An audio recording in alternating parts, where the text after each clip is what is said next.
Ice, in its varied forms, covers as much as 16% of Earth's surface, including 33% of land areas at the height of the northern winter. Glaciers, sea ice, permafrost, ice sheets, and snow play an important role in Earth's climate. They reflect energy back to space, shape ocean currents, and spawn weather patterns. But there are signs that Earth's great stores of ice are beginning to melt.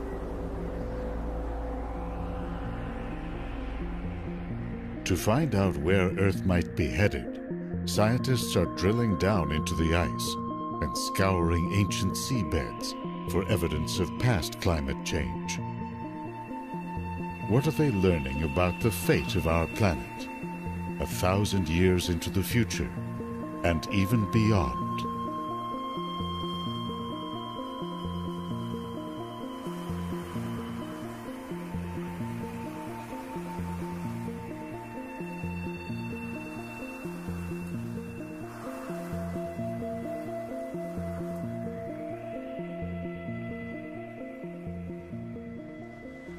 30,000 years ago, Earth began a relentless descent into winter.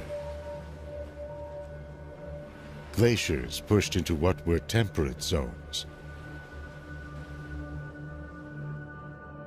Ice spread beyond polar seas.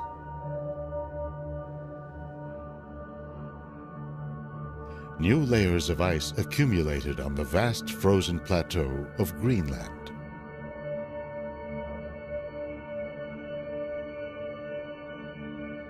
At 3 kilometers thick, Greenland's ice sheet is a monumental formation built over successive ice ages and millions of years. It's so heavy that it has pushed much of the island down below sea level. And yet today, scientists have begun to wonder how resilient this ice sheet really is.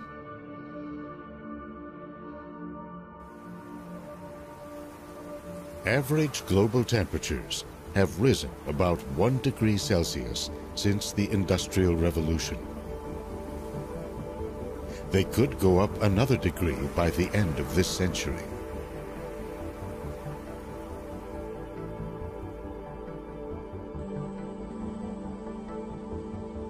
If Greenland's ice sheet were to melt, sea levels would rise by over 7 meters. That would destroy or threaten the homes and livelihoods of up to 1/4 of the world's population.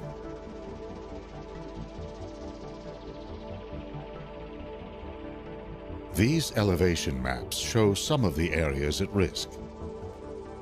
Black and red are less than 10 meters above current sea level. The southeastern United States, including Florida and Louisiana, Bangladesh, the Persian Gulf, parts of Southeast Asia and China. That's just the beginning. With so much at stake, scientists are monitoring Earth's frozen zones with satellites, radar flights, and expeditions to drill deep into ice sheets.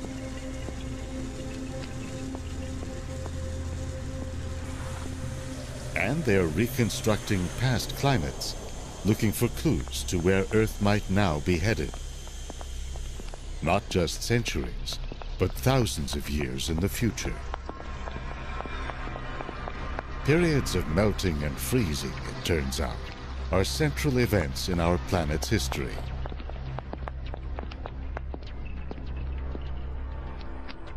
That's been borne out by evidence ranging from geological traces of past sea levels, the distribution of fossils, chemical traces that correspond to ocean temperatures, and more. Going back over 2 billion years, Earth has experienced 5 major glacial or ice ages. The first, called the Huronian, has been linked to the rise of photosynthesis in primitive organisms. They began to take in carbon dioxide, an important greenhouse gas. That decreased the amount of solar energy trapped by the atmosphere, sending Earth into a deep freeze.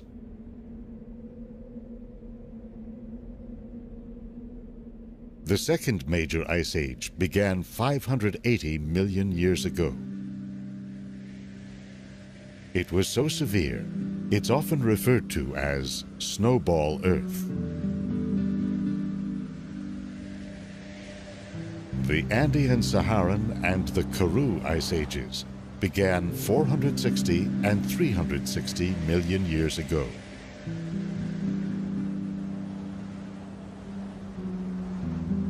Finally, there's the Quaternary, from 2.6 million years ago to the present. Periods of cooling and warming have been spurred by a range of interlocking factors. Volcanic events, the evolution of plants and animals, patterns of ocean circulation, the movement of continents. The world as we know it was beginning to take shape in the period from 90 to 50 million years ago. The continents were moving toward their present positions. The Americas separated from Europe and Africa. India headed toward a merger with Asia. The world was getting warmer. Temperatures spiked roughly 55 million years ago, going up about 5 degrees Celsius in just a few thousand years. CO2 levels rose to about 1,000 parts per million, compared to 280 in pre-industrial times and 390 today. But the stage was set for a major cool down.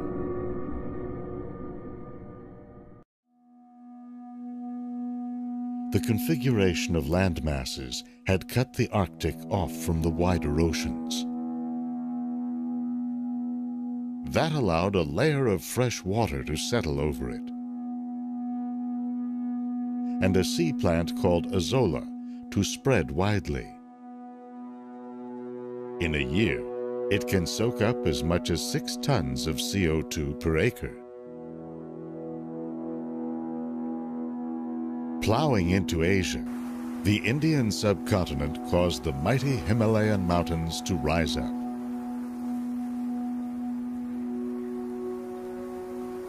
In a process called weathering, rainfall interacting with exposed rock began to draw more CO2 from the atmosphere, washing it into the sea.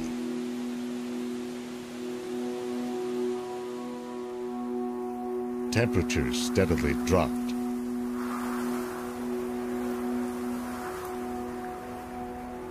By around 33 million years ago, South America had separated from Antarctica.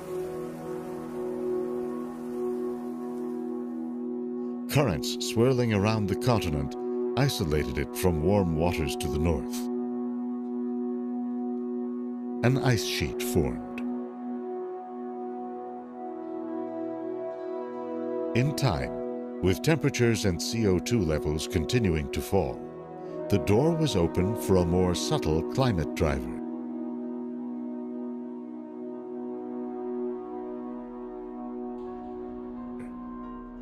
It was first described by the 19th century Serbian scientist Milutin Milankovic.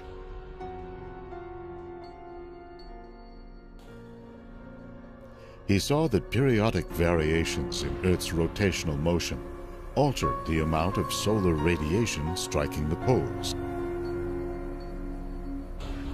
In combination, every 100,000 years or so, these variations have sent Earth into a period of cool temperatures and spreading ice. Each glacial period was followed by an interglacial period in which temperatures rose and the ice retreated.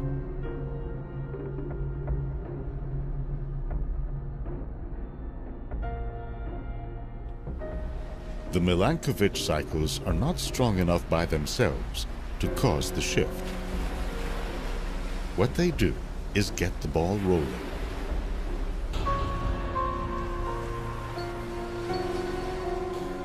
A decrease in solar energy hitting the Arctic allows sea ice to form in winter and remain over summer.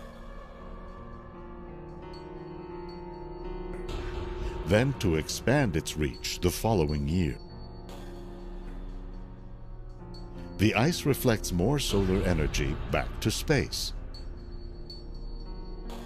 A colder ocean stores more CO2, which further dampens the greenhouse effect.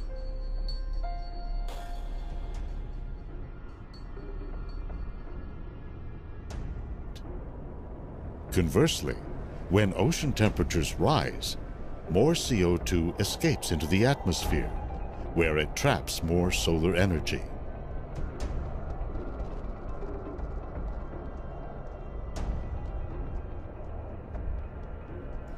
With so many factors at play, each swing of the climate pendulum has produced its own unique conditions.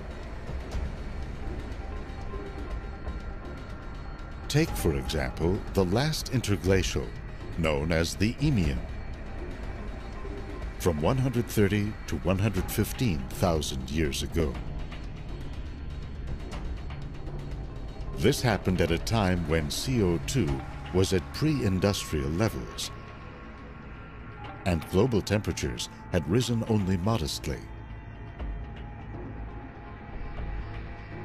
But with higher solar energy striking the north, temperatures rose dramatically in the Arctic. The effect was amplified by the lower reflectivity of ice-free seas and spreading northern forests. There is still uncertainty about how much these changes affected sea levels.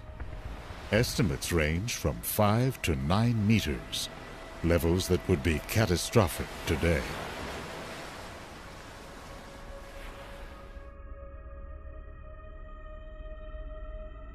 That's one reason scientists today are intensively monitoring Earth's frozen zones, including the ice sheet that covers Greenland.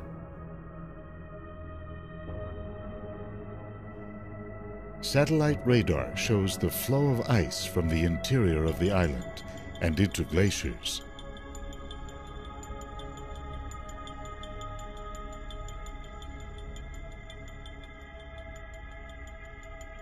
In the eastern part of the island, glaciers push slowly through complex coastal terrain.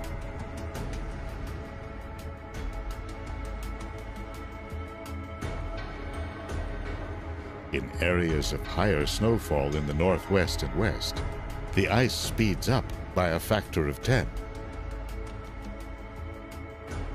The landscape channels the ice into many small glaciers that flow straight down to the sea.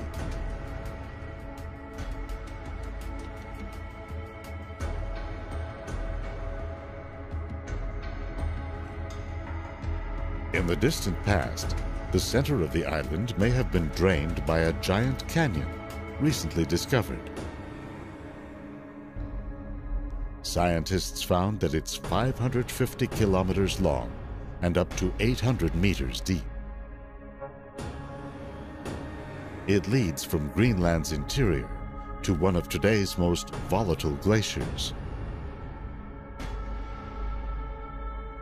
This is the Petermann Glacier in northwest Greenland.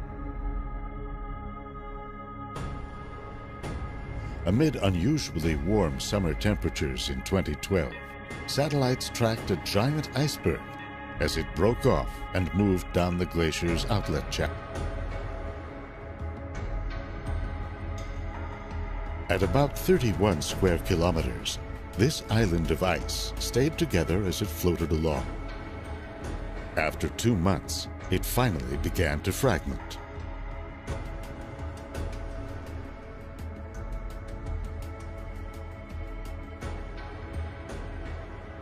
The Jakobshavn Glacier on Greenland's west coast flows toward the sea at a rapid rate of 20 to 40 meters per day.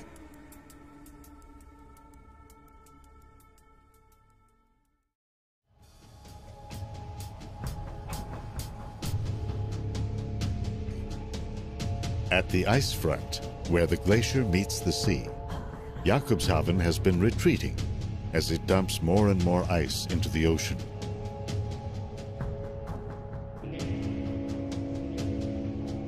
You can see it in this map. In 1851, the front was down here. Now it's 50 kilometers up. One reason, scientists say, is that water seeping down into its base is acting like a lubricant.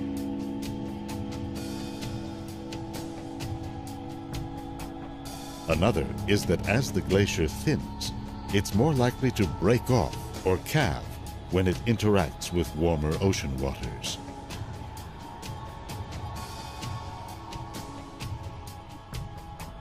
Scientists are tracking the overall rate of ice loss with the GRACE satellite.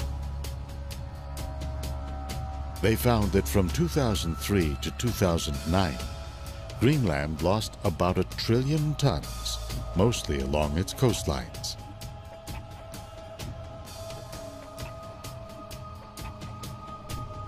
This number mirrors ice loss in the Arctic as a whole.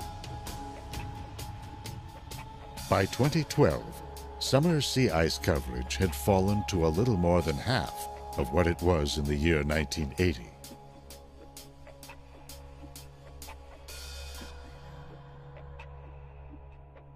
While the ice rebounded in 2013, the coverage was still well below the average of the last 3 decades. Analyzing global data from GRACE, one study reports that Earth lost about 4,000 cubic kilometers of ice in the decade leading up to 2012.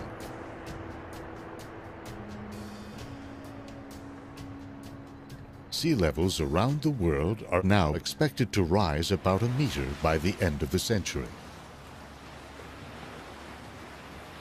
What will happen beyond that? To gauge the resilience of Greenland's great ice sheet, scientists mounted one of the most intensive glacial drilling projects to date, the North Greenland Eemian Ice Drilling Project, or NEAM. The ice samples they obtained from the height of the Eemian warming told a surprising story. If you were a visitor to northern Greenland in those times, you would have stood on ice over 2 kilometers thick. Temperatures were warmer than today by about 8 degrees Celsius, and yet the ice had receded by only about 25%, a relatively modest amount.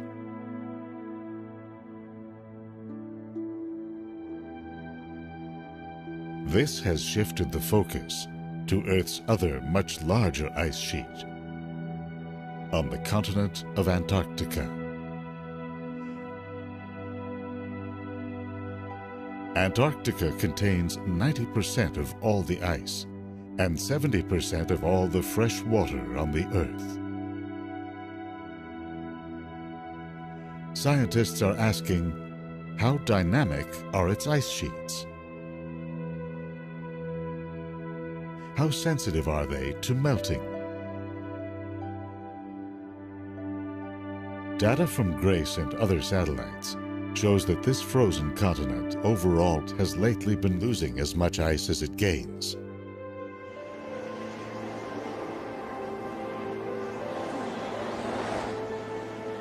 The vast plateau of Antarctic ice is one of the driest deserts on Earth. What little snow falls remains, adding to the continent's mass. You can see evidence of this in the snow and ice that piles up at the South Pole Research Station. This geodesic dome was built in the 1970s. By the time it was decommissioned in 2009, the entrance was nearly buried. With a thickness of up to 4 kilometers, the ice on which this outpost sits will not melt easily. That's true in part because of the landmass below it, captured in an extraordinary radar image.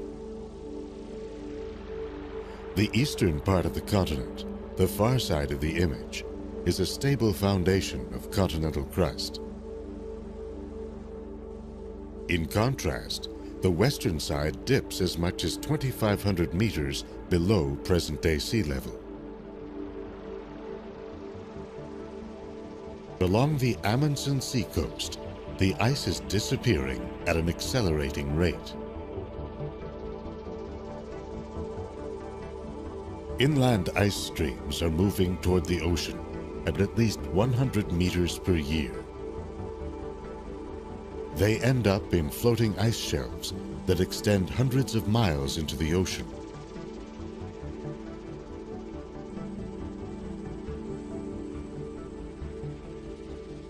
This is the Pine Island Glacier, a major area of focus for researchers investigating the impact of a warming climate.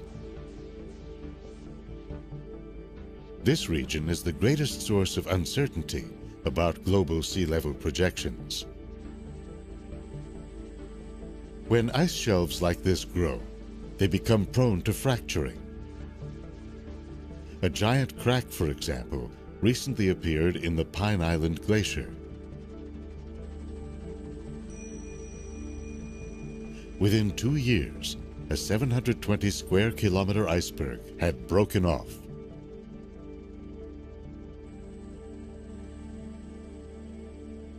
But the scientists are more concerned about what's happening below the surface.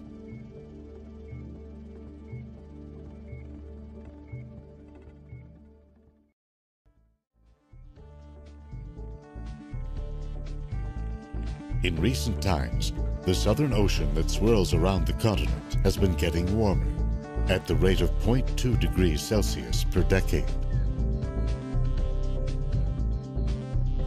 That has affected ice shelves like Pine Island by melting them from below. In a comprehensive survey of the continent, scientists concluded that this process was responsible for 55% of the mass lost from ice shelves between 2003 and 2008.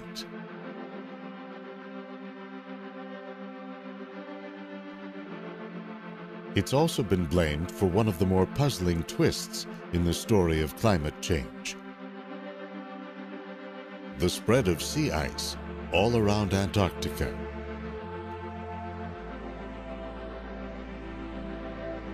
One possibility is that ramped-up winds circling the pole are pushing the ice into thicker, more resilient formations.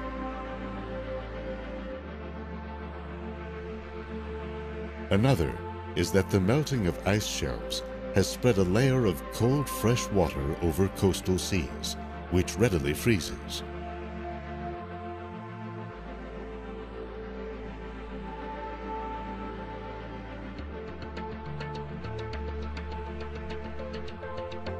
A team of researchers has come to the Pine Island Glacier to try to monitor the melting in real time.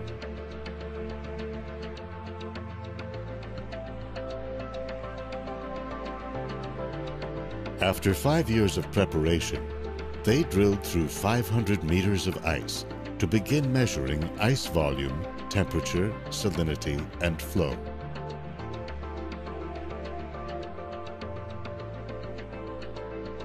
In some places, they found melt rates of about 6 centimeters per day, or about 22 meters in a year. Because ice shelves hold back inland glaciers, the melting could trigger larger changes. That's likely what happened to the Larsen Ice Shelf on the Antarctic Peninsula in the year 2002. It's thought to have been stable since the last interglacial. Warmer ocean waters had been eating away at Larsen's underside.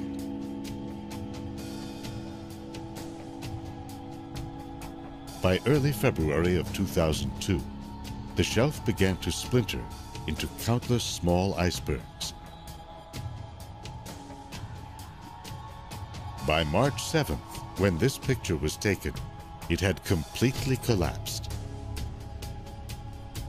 forming a vast slush that drifted out to sea.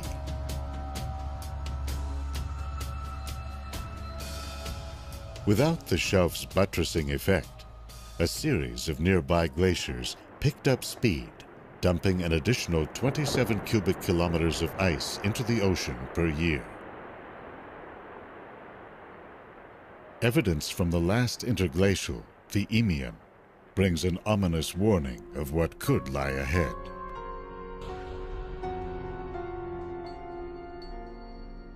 It's based on the height of ancient coral reefs, which grow to a depth relative to the sea level above them.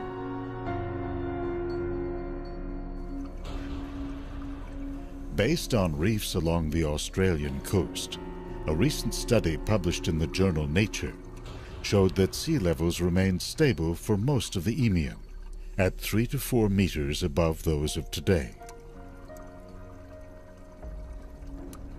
But the authors found that in the last few thousand years of the period, starting around 118,000 years ago, sea levels suddenly shot up to 9 meters above today. The authors concluded, in their words, that a critical ice sheet stability threshold was crossed, resulting in the catastrophic collapse of polar ice sheets.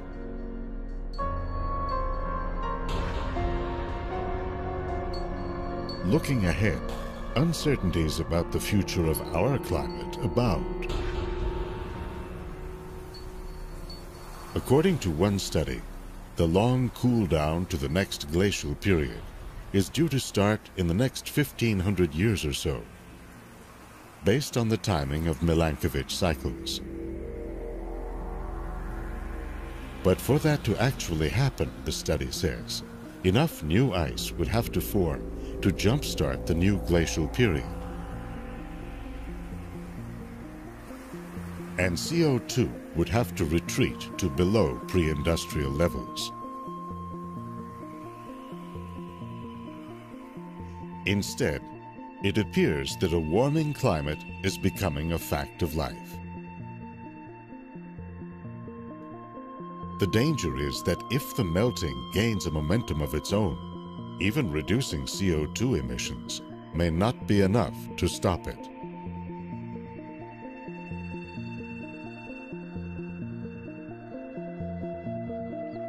The still unfolding story of Earth's past tells us about the mechanisms that can shape our climate. But it's the unique conditions of our time that will determine sea levels, ice coverage, and temperatures.